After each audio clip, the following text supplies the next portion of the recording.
سڵاو ڕێزانم کاتتان باش خۆشحاڵم جارێکی دیکە لە بەرنامی ڕۆماڵی هەفتە دێم وڵاتان بۆ تاوتێکردنی بابەتە گەرم و گرنگەکان. ئامادەکاریەکانی سوپای تورکیا بۆ هێرشکردنە سەر ناوچەکانی ڕۆژئاوای فرات باکووری سووریا بەردەوامە. لە نوێترین لێدوانیدا وەزیری بەرگری تورکیا دەڵێت لە ماوەی 24 کاتژمێری داهاتوودا هێرشەکان دەست پێ دەکەن. ئەمەش بێگومان دوای ئەو پەیوەندیە تەلەفۆنی دێت کە لە نێوان ئەردوغان و ترەمپدا کرا بۆ ئەوەی کە بەشێک لە هێزەکانی ئەمریکا لە ناوچە سنوورەکان بکشێنێتەوە. ئەوەی کە ڕوو دەدات تا چەند مەترسێکی جددیە لەسەر ئیدارەی خۆبەڕێوەبەری کورد لە ڕۆژئاوا. دەبێت ڕێگریەکان هەوڵەکان دەبێت چی بێت بۆ ئاساییکردنەوەی دۆخەکە و دەبێت ئەوەی کە پەیوەندی با کوردی لە بەشەکانی دیکە چۆن وا بکرێت کە فعلەن ئەم بابەتە بکرێت بە کەیسێکی نێودەوڵەتی و ئەوەی کە دەکرێت ڕووبات ڕوونەدات. من هەموومانە دەکەماتەوەرێک بۆ گفتوگۆکردن لەگەڵ میوانەکەم بەڕێز شێخ ستار عەواڵانی بەرپرسی لێقی 22 پارتی دیموکراتی کوردستان. کاک شێخ بەخێر بێیت. زۆر سپاس. شتێکی ئاشکرایە ینی ناوچەکە بە دۆخێکی ئاڵۆزات تێدەپارێت بە تایبەتی بابەتی سووریا لە ناوەندە ئیقلیمی جیهانەکان بۆتە بابەتی گەرمی ڕۆژ. ئەوەی کە ئێستا ڕوودەدات بابەتێکی چاوەڕوانکراو بوو بۆ دۆخی ناوچەکە. بەڵێ زۆر سپاس. وەڵامەکو خوێندنەوەی خۆم ئەوەی کە هەیە ئێستا تەمان تورکیا دەمێکە ئەوە بارودۆخی کە لە بابینە سەر مەسلەی ناو سووریا و بارودۆخی کە لە سووریا هەر لە سەرەتاوە کاتی دەستپێکی شەڕی داعش ڕوویدا بارودۆخێکی ئاڵۆز بوو و لایەنە سیاسیەکان لەوێ دەوری کاریگەریان هەبوو بە تاکید بۆ لێدانی داعش بۆ بەرپەرزدانەوەی داعش هەتا بۆ نەهێشتنی داعش بەم جۆرەی کە ئێستا ئێمە ئەیبینین. باشە لەو فتریا بڵین هاوکاری و هەماهەنگی باش هەبوو و لەگەڵ هێزەکانی هاوپەیمانان و هاوکاری گەری کوردیان کردووە و ئەمانیش بەعکسەوە هاوکاری مرۆیی و لێدانی تیرۆر و داعش و لە ناوبردنیان لە ناوچەکەیە ئەمە شتێکی گەرم بوو بەڕاستی و کوردیش دەوری باشی بینی لەو ڕۆەوە. بەڵام لێرەوە ئەچینەوە ناو خودی تورکیا و یعنی چاوی تورکیا لەسەر دەوروبەر و لەسەر سووریا بە تایبەتی و چاوی تورکیا لەسەر کوردانی ڕۆژئاوا بە تایبەتی و هەمیشە پێناسەی ئەو پێناسەیەکی خراپ بوو بۆ ئەوان ئەگەر دژایەتی داعشیشان کرد بێ و ڕۆڵی باشیشان بینی بێ بۆ لە ناوبنی داعش بەڵام تورکیا دەورەکەی و ئەحمێتەکەی کەم کردوتەوە هەمیشە لە هەوڵی ئەوە بۆ کە ئەوان نەتوانن هێز و قووەتێکی وابن چکە تورکیا وای لێک داوەتەوە کە ئەمانە بوون بە مەترسی بۆ سەر ئەو بۆ سەر ئاسایشی تورکیا بۆیە تورکیا هەمیشە لەمەوە سەیری کردەوە دایم ئیشی بۆ کردووە بۆی کە ڕۆژێک بێت دەرفەتێک بێ نێڵێ ئەم هێزانە لە سووریایە بەرەو گەشەکردن بچن. باشە ینی ئەوەی کە بەڕێزت ئاماژت پێ دەکرد فعلن ئەو مەترسی کە تورکیا وەکو مەترسی بۆ سەر ئاسایشی سنوورەکان دەیبینێت و لە ماوەی ڕابردوودا یەکێک لە مەبەڕیرەکانی تورکیا کە ئۆپراسیۆنی چڵە زەیتونی لە ئافرین پێ ئەنجامدا هەر ئەم مەترسێ بوو. لە ئێستادا مەترسیەکە بە دیاریکراوی بۆ سەر تورکیا چییە ینی بەم شێوەی بیر لە کردەی سەربازی بکاتەوە لە ڕۆژئاوا. بارودۆخەکە و شەڕی داعش کۆتایی هاتووە باشە و ینی وردە وردە پێگەی کورد لەوێش بەرەو بەهێزی ئەچێ و پەیوەندیەکانی کورد لەگەڵ دنیای دەرەوە بەهێز بوو هەمومان نەزانین ئەو هێزەی کە ئێساژ لەوێ هەیە و وردەوەرە بەرەو تۆکمەی ئەچێ بۆیە تورکیا مەترسی ئەوەی هەیە هەمیشە ئێمە گەمارۆ دراوین یعنی قەدەری ئێمە وا بۆ دابەشکردنی کوردستانی گەورە قەدەری وا بووە کە ئەم وڵاتانە نێڵن ئێمە سەر هەڵبین نێڵن ئێمە کیانێکمان هەبێ مەترسی تورکیا بە دەرەجەی یەک منەڵێم بۆ وا گەڕێتەوە مەترسی ئەوەی هەیە ئەم سربەخۆیی لەوێ هەیە بەرەو زیاتر و بەرەو گەورەتر. باشە خۆ بەڵام لێرەدا پرسیارێکی منطقی خۆ ئەگەر ئەو مەترسی کە تورکیا عنی وەکو مەترسی لە ڕووی ئەمنیۆ بۆ خۆی دەبینێت خۆ هەمان مەترسی بۆ عێراق بۆ ئێران بۆ ئەوانش ڕاستەکە هاوسنوورن لەگەڵ ڕۆژئاوا بۆچی تورکیا ئەم ترسێ هەبێت و ئەوانیان بێت بەتاکی دوایە بەڵام ئەگەڕێتەوە سەر بارودۆخەکە ئەنی بارودۆخی ئێستای عێراق یعنی قۆناغێکی بڕیوە قۆناغەکان حکوومەتی عێراقی فیدراڵ و کوردیش لە چوارچێوەی عێراقا و حکوومەتێکمان هەیە دانپیاندراوە لەبەرەوە ئەمەی کە ئێستا عێراق بیری لێ ناکاتەوە و هەم لە ڕووی قودرەت و توانایە و هەم لە ڕووی ئەوە عێراق دامەزراوەیەکی کەی جیاوازە لە تورکیا بیری لەوە کاتەوە سبەینێ بۆ سەر وڵاتەکەی ئەو بۆ سەر خاچی ئەو ئەگەر کیانێک هەبێ لە سووریا دیسانەوە کاردانەوەی ئەو بۆ ناو تورکیا هەبێ و کوردەکانیش لەوێ بە هەمان شێوە بە هەمان ئاراستە ئیش بکەن ئەمە خۆی بە خەتەرێ بینێ بۆ سەر خۆی یعنی بە خەتەرە بینێ بۆ دابڕانی یەکپارچەیی خاچی تورکیا پێش ئەوەی بیر لەوەی سووریا بکاتەوە بیر لەوە کاتەوە کە ئەمە خەتەرە پێگەی کورد لەوێ بەهێز ببێ بۆیە پێش ئەو بەهێز بوونە تورکیا هەچی لە دەستی بێ بۆ پلان گێڕی بەرامبەر بە نەتەوەی کورد بەگشتی بە تایبەتی لە سووریا ئیکرد ئەوەی کە تورکیا دەیکات و ئامادەکاری سەربازی کە بە پێی لێدوانی وەزیری بەرگری تورکیا لە مای 24 کاتژمێری داهاتوودا هێرشەکان دەست پێ دەکات یعنی لایەنە نێو دەوڵەتەکان بە تایبەتی ئەمریکا ینی گڵۆپی سەوزی هەڵکردووە بۆ تورکیا بۆچی وڵاتانی دیکە بە تایبەتی فەڕەنسا ئەڵمانیا ناڕازین دژی ئەم ئۆپراسیۆنە یعنی ئەمانە دەکرێت بکرێتە هۆکارێک بۆ ئەوەی کە تورکیا فعلەن لەم هێرشە پاشگەز بێتەوە ئەمە دەکرێت وەکو مبارڕێکی بەهێز لە بەردەم تورکیادا سیر بکرێت خۆی فعلەن ئەو یاریی کە ئەمڕۆکرێ با نایی بنێن یاری ئەو یاری سیاسی کە ئەمڕۆکرێ لەوانەیە شتی زۆر پشتی پەردەی هەبێت ئەو ڕێکەوتنەی بینی ترەمپ و تورکیا وەردۆغان بەڕاستی ئەمە پەیوەندیکی هەردووکیان بوو بۆ ئەوی کە مەجال بە تورکیا بێ ئەم ئۆپراسیۆنە سەربازی ئەنجام بە بەڵام لە بیریشمان نەچێ یعنی کاردانەوەی ئەم ڕازیبوونەی ترم لەسەر ئاستی ئەمریکا لەسەر ئاستی نوخبەکان لەسەر ئاستی سیاسیەکان کاردانەوەیکی زۆر بڵێ زۆر نێکەتی بەرامبەر بە کورد یعنی ئەکرێ ئەمە فشارەکان بخەنە سەرترم هەتا لە دوایین قسەیە تۆزێک پاشگەزبوونەوە لە بڕیارەکەی دیارە کە کورد بە جەنگاوەرێکی نایاب ناوەبات یعنی لەمەیە ئەڵێ دەستبەرداری کورد نابین بەڵام ئەمەش من وەکو خوێندنەوەی خۆم بەڕاستی وەکو قەنەعەت پێکردنیی کاتیە وەکو سیاسەتێکی کاتیە و ئەمریکا هەمیشە بە دوای بەرژەوەندی خۆیان دەڕێت حتما ینی ئەمریکا کە ئەمە دەکات لە پێناو شتێکدا دەیکات ینی ئەوە چییە وا دەکات لە ئەمریکا کە دەرگا واڵەکە بۆ تورکیا ئۆپراسیۆنێکی لەم شێوەیە ئەنجام بات ینی گرنگترین ئەو ئامانجانی کە ئەمریکا لەم بارەدا دەیپێکێ چییە وەکو خوێندنەوەی من بەڕاستی یعنی پێچێ تورکیا لە فترەیەکی پێش ئێستاە زۆر یعنی دژی سیاسەتی ئەمریکا جوڵایە بەلای ڕووسایە لایدا ینی ئەمە لەواچێ ئەمریکا بیوێ دیسان جارێک کە تورکیا پەرچێش کاتەوە بۆ ناو چوادەوری سیاسەتی خۆی و بیەوێ ئەگەر تورکیا نێتە سەر ڕاو سیاسەتی ئەمریکا احتیمالە ئەو پەلکێشی کا بۆ شەڕێک کە تورکیا لی دەرباز نەبێت لە ڕووی ئابوووریەوە بڕوخێ لە ڕووی عسکەریەوە بڕوخێ یعنی ئەو تورکیایی ئێستاش کە هەیە بەو شلۆقی ئابووری کە هەیە بۆ داهاتوو ئەوش نامێنێت هەر بۆ بەرچاوڕوونی بەڕێزت چاودێرێکی سیاسی لە نووسینێکدا دەڵێت ئەوەی کە ترەمپ ئێستا دەیکا بەرامبەر بە تورکیا ڕاکێشانی تورکیا بۆ نێو شەڕێکی ئیقلیمی بەبێ ئەوەی تورکیا ئاگای لە خۆی بێت لەگەڵم بۆچنەدا هاوڕای وڵای منش تا ڕادەیەک تقریبا یعنی شتەکانی پشتی پەردە و عینادەکانی تورکیا بەرامبەر بە سیاسەتی ئەمریکا لەم دوایە من وای بۆ ئەچم یعنی تورکیاوە لێ بکات دوایی بە ناچاری پەنابرێتەوە بۆ ئەمریکا تا لەم شەڕە دەربازیکە وای ئەبینم باشە دەبێت کورد خۆی چی بکات لەو ناوچەیە ئەوەی ینی لە دیمەنە سیاسی عامەکەدا دیارە کوردانی ڕۆژئاوا بە تەنها خۆیانن و ئەوەی ئەم کوڕەوە کە هەسەدا ڕاگەنداوێکی بڵاو کردێت و دەڵێت تاکو دڵۆب دەجنگین لە دژی تورکیا بەدەر لەمە ینی کورد چی کاتێکی بەخۆتی بەدەستەوەی بەرامبەر بە مێرشانە بوەستێت ئێمە هەموو کاتێک یعنی وەکو واقع پێشببینی خۆمان نەکردەوە خوێندنەوەمان بۆ بارودۆخی ناوچەکە و دوشمنانی گەلی کورد زۆر بەداخەوە یعنی عاتفیانە بووە بێ لەوەی بیرکەینەوە بە استراتیجێکی دوور و درێژ بیرکەینەوە لەوەی کە دوشمنانی کورد چه هەنگاوێگەنن بەرامبەر بە ئێمە و عاتفی بووین من لە گێڕمەوە بۆ ئەو خاڵی 2011 سەرۆک بارزانی هەموو حیزب و لایەنە سیاسەکانی سووریای کۆکردەوە لە هەولێری پایتەخت کۆبوونەوە ئەمەی پێوتن کە یعنی بەم پەرش و بڵاویە بەم لێکترازاویە کورد نەتیجە ئەنجامەکەی باش نابێت ئەبێ هەیئەتێک پێک بێنن ئەو هەیئەتە یعنی هەتا چووە ژێرباری ئەوەی کە جەنابی سەرۆک لەگەڵ رووسیا قسە بکە لەگەڵ ئەمریکا قسە بکە لەگەڵ فەڕەنسا قسە بکە یعنی کۆدەنگێکی نێودەوڵەتی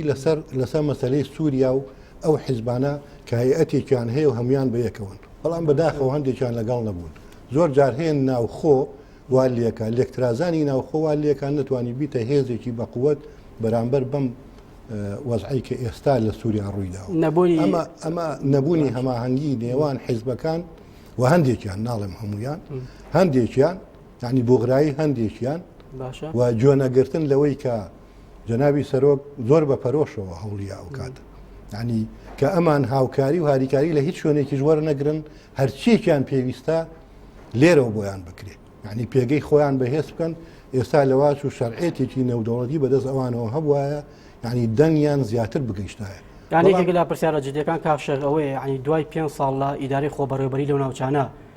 و بەشداریکردنی کورد لە شەڕی دژی تیرۆر نەدەبوو ینی پشتگیرێکی نێودەوڵەتی زیاتری هەبایە لە ئێستا کە ئەمە نەبووە هۆکارەکەی بە دیاریکاری بۆ ناگڕێتەوە کە نەبوونی یەکێتی نەتەوەیە لەو وڵاتیت من پێم وتی ئەو خاڵەیە کە ئەوان لەسەری ناکۆک بوون و یەکێتی نەتەوەی لەوێ بووە حیزبەکان هەمووی بەیەکەوە نەبوون هەندێک حیزب زیاتر بیری لەوا کردەوە تەنها دەسەڵات و سنووربەندی لە چوارچێوەی حیزبەکەی خۆیان بکە ینی ئەمە بەجددی وای کرد کە نەیانتوانی ئەم ئیدارەیە یعنی بناسیێنن بە شێوەیەکی نێودەوڵەتی وەکو هەرێمی کوردستانی خۆمان باشە ینی ئەمە بوو هۆکارەکە یعنی بەڕای من هۆکاری یەکەم ئەمە بوو چ جایی ئەوەی کە تورکیا هەمیشە چاوی لەسەر ئەوان بوو کورد و بەش و پارچەکانی دیکە ڕۆژئاوا ڕۆژهەڵات چۆن دەتوانن هاوکار بن بۆ ئەوەی ئەم گورژی و ئاڵۆزیانی کە هەیە کەم کرێنەوە بەتابەتی کە ئەمڕۆ سەرۆک بارزانانی داوای لە ترامپ کردووە کە خوێنی ڕۆڵەکانی کورد لە چەک و پارەوە بەهادارترە یعنی ئەمانە دەکرێت وەکو ڕێگرێکی جددی لە بەردەم ئۆپراسیۆنەکانی تورکیا سیر بکرێت وڵی هەموو فشارەکان ینی هەموو دەنگی ناڕەزایی لە ناو خودی ئەمریکا و لە ناو هەموو نخبە سیاسی و جەماوەریەکەی ئەمریکاشا بەڕاستی ئەم کاردانەوەی هەبوو بەرامبەر بم بڕیارە و ئەوەی جەنابی سەرۆکیش وەگەر لەگەڵ وەزیری خارجی ڕووسیا و ئەو پەیامەی بەویژگەیان کە کوردان تووشی ئازار نەبن هیچکە ینی ئەمانە دەور و کاریگەری خۆی هەیە و بە تەئکید هەر کوردێک لە جێگای خۆیەوە بە پەرۆشەوە کاریگەریشی ئەوێ بۆ سەر ئەوەی کە تورکیا بیردەوە بکاتەوە کە بەم جۆرە کردداری کە ئێستا ئیکا بەم جۆرە نیکە بەڵام 100% من ناڵێم ئەمە 100% ئەمە کاریگەریێ و جێبەجێبێ بەڵام هەر هەنگاوێک لەو بارەوە بە تەکیید لەواچێت لە داهاتووی ئەگەر شەڕێکی کاتی بێ لە ناوچەکەی بکرێ بۆ داهاتووی کورد لەوێ باشترە بێ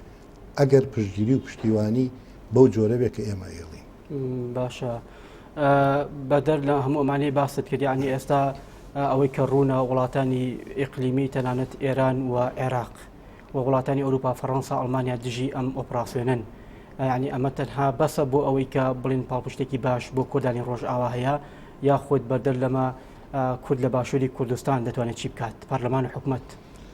وڵا بە تاکید جنابی سەرۆک هەڵوێستی خۆی ڕاگەیان هەڵوێستی ئەویش تعبیرەکە لە هەڵوێست و ڕای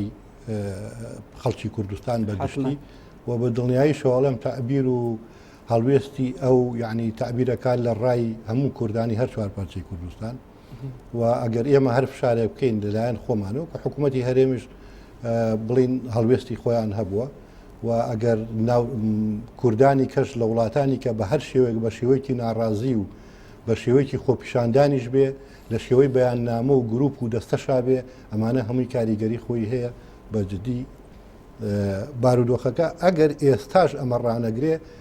بارودۆخەکە لە کورتخایانە بێ و گۆڕانکاری بەسەرا دێ بەڕێی من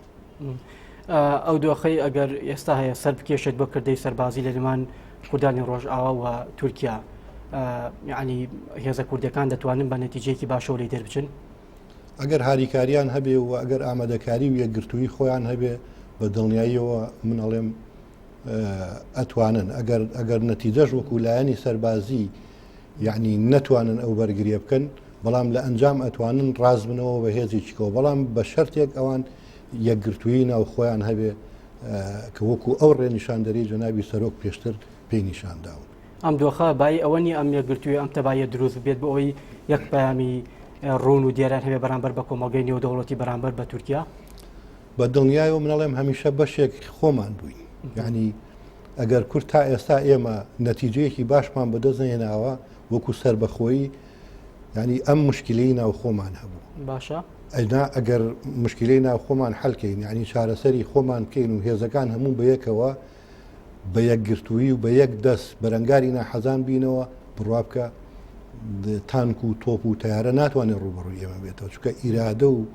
باوەڕ زۆر لەوانە گەورەترە ئەگەر ئەوان یەک بن قەناعەتم وایە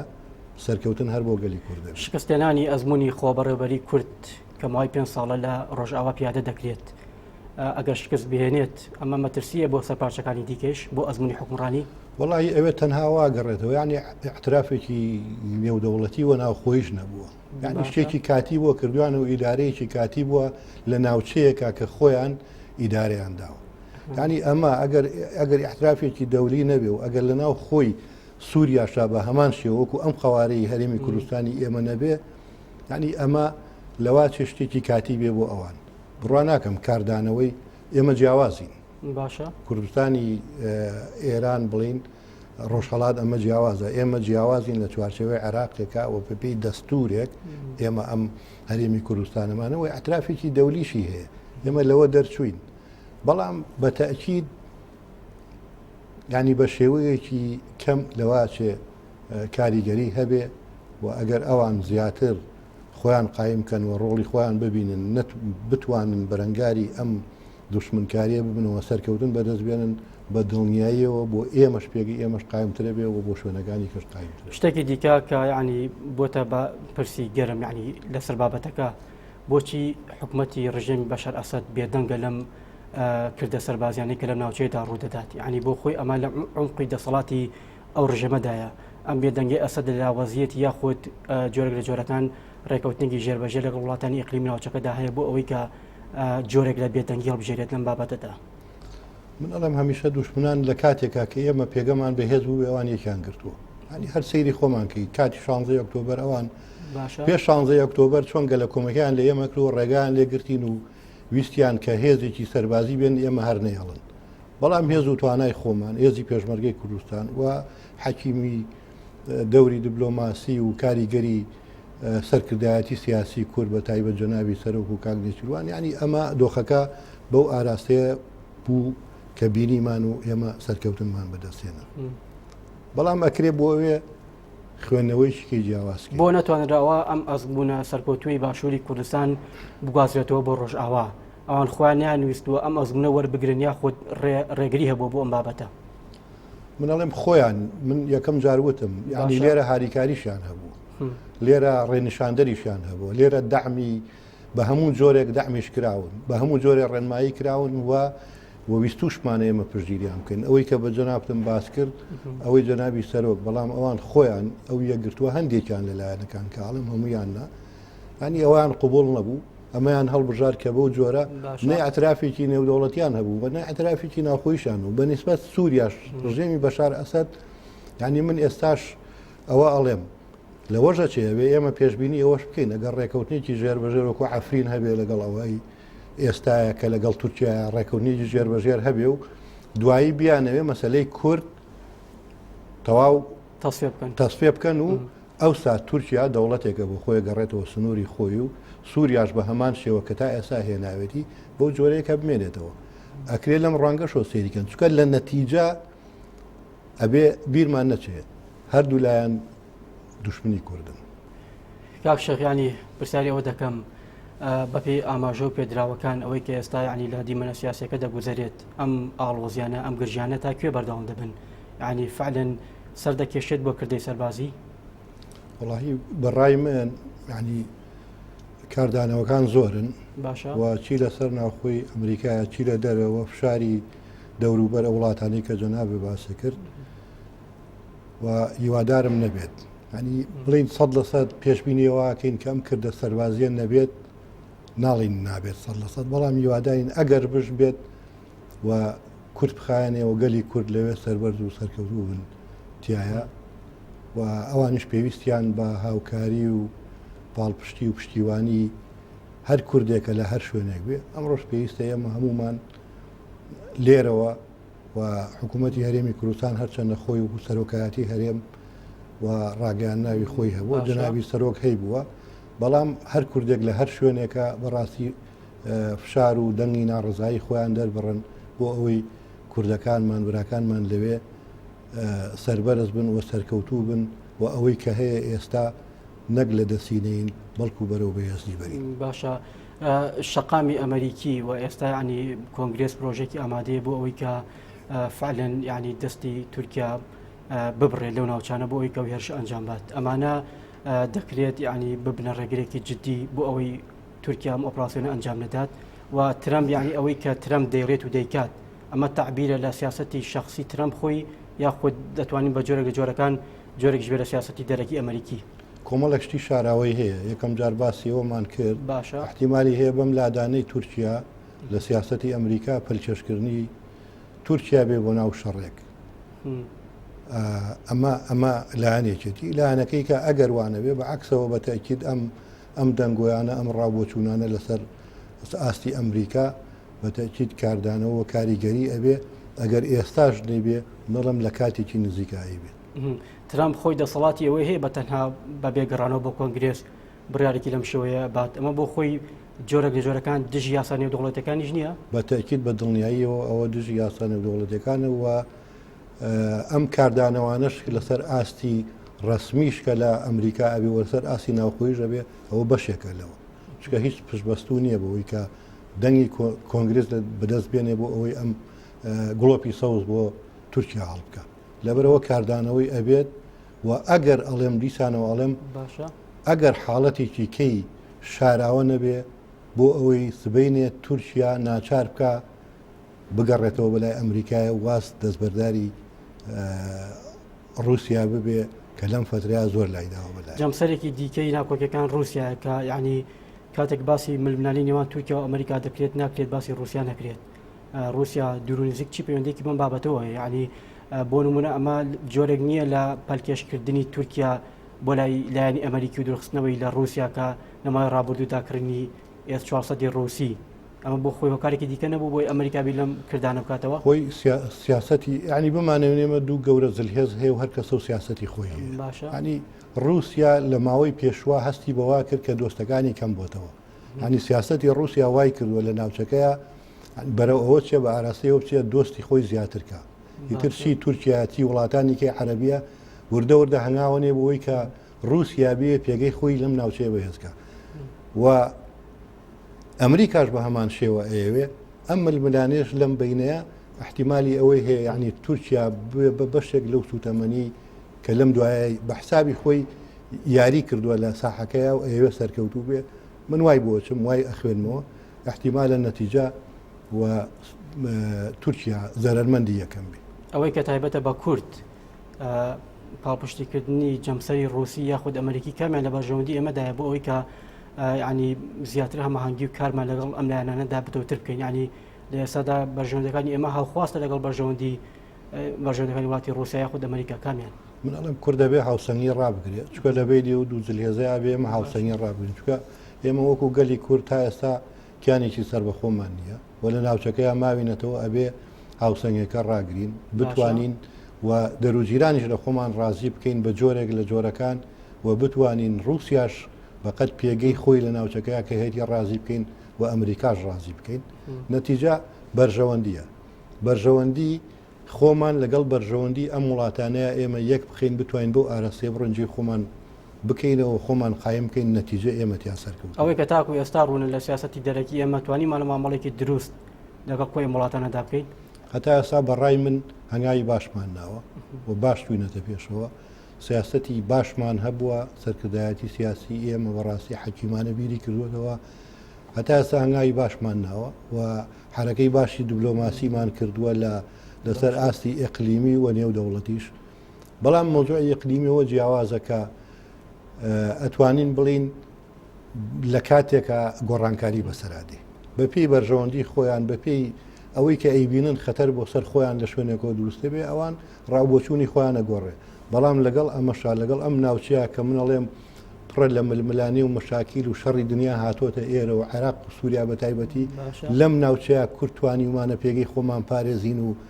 ئەم ئەمن و ئیستیقرارەتی کە لێرە هەیە ئەم وەزعی کە لە هەرێمی کوردستانە هەیە بە تەکید هەنگاوی باشمان ناوە و ئەمەلەکەین داهاتوشا باشتر دەتوانین بڵێن سەردانی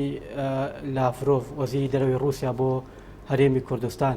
بۆ خۆی ئەم پامی بەڕوونی گەیاندە خەڵکی هەرێمی کوردستان من دیسانەوە ئەڵێم بڵێ یعنی گرنگی هەرێمی کوردستان لەوەیە رووسیاشی هێنایە ئێرە و ئەمریکاشەوە پێشتر کە هاتووە ناوچەکەش بە جۆرێک لە جۆرەکان وڵاتانی کەی ئەوروپی و عەرەبیش دیسانەوە هاتوون بەڵام لێرە ئەبێ کورد خۆی بتوانێت وشیارانە مامەڵە بکە یعنی هاوسەنگەکە لە بینی هەموو لایەکە ئەبێ ڕاگرێ و ئێمە بتوانین لەو دەواازەیەوە سەرکەوتن بەدەستبێنین باشترین ئەگەر هەر لایەک باشە. فەزلی هەر لایەک بەسەر لایەکا بین بە هەر لایەکا بین ئێمە لەوا چێ زەرەرمان بین کەواتە ئەوێ هاوسەنگەکە بپارێزین. لە کۆی ئەو ڕووداوانەی کە لە ناوچەکەدا ڕوودەدات کورد پێویستە بم قۆناغا چۆن سیاست بکات چۆن مامەڵە لەگەڵ ئەو ڕووداوانە بکات کە دەشێت لە ماوەیەکی دووریا خۆت نزیکدا ڕووبات. ئێمە چوارچێوەیەکمان هەیە خۆمان باشە وەکو حکوومەتی هەرێمی کوردستان کە لەگەڵ عێراقین بە تەکید ئێستا لە عێراق جیان نەبووینەتەوە ئەبێ ئێمە لە سنووری خۆمان دەرنەچین سیاست لە سنووری خۆمانکەین پێگەی خۆمان بەهێزکەین و لەگەڵ ئەوەشا پشتگیری و پشتیوانی خۆمان بۆ کوردان لە هەر شوێنێک هەیە دەری ببڕین ینی ناکری ئێمە لێرەوە حکوومەتی هەرێممان هەیە و قوارەیەکی دانپیانراومان هەیە ئێمە بڵین هەر خۆمانین بیر لەوە نەکەینەوە کە کوردان لە سووریا چیان لێ بەسەردێت لە شوێنی کە چیان لەبەر لەبەرەوە بێ ئێمە بە هەر جۆرێک بێت لە جۆرەکان ئەگەر حرەکەی دیپلۆماسیە ئەگەر ڕاکێشانی دەنگی دەرەکیە بۆ ئەوان پشتگیری و پشتیوانی وڵاتانی دەرەوەی بۆ ئەوان و بۆ خۆشمان لی بێدەنگ نەبین و بیکەین ئێمە هەنگاوێکی گرنگەکە لە ئەبێ بکرێ و بە دڵنیاییشەوە ئەڵێم ئەمە کراوە و لە سیاسەتی